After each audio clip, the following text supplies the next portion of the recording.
Овен, месец октомври.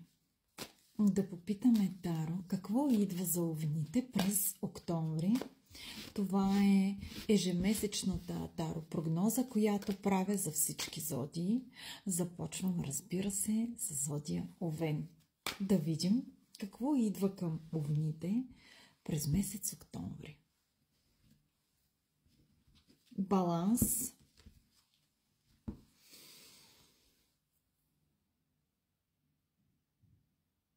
Притеснение.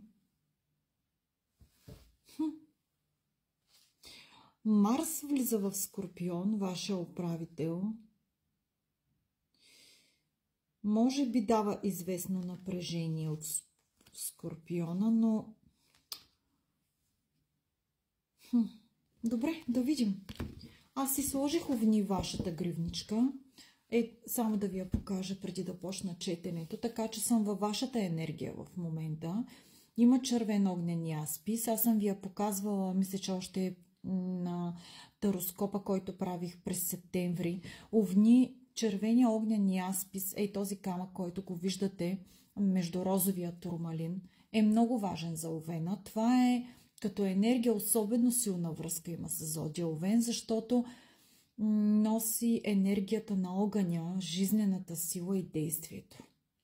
Заземява огнената енергия. Овена, вие сте си много импулсивни, често бързате, прегаряте, докато червения огнен яспис канализира тая мощна енергия, така че да не избухвате хаотично, да се използва градивно вашата енергия, укрепва смелостта, увереността.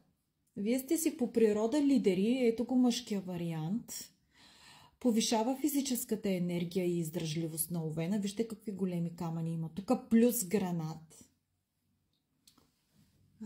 Подпомага тялото, дава сила, тонус.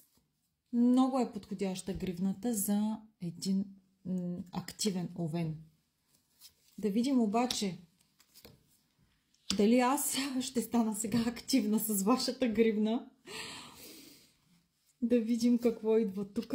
Една жена овен. Жена, която е императрица. Енергията на императрицата в Таро, това е енергията на съпругата, енергията на майката. Определено тук дойде жена, която има семейство. Жена, която обаче, вижте какво се случва в нейния живот. Тя стои до един прозорец и наблюдава. Наблюдава човек от покрал мечове, като енергия, човека, който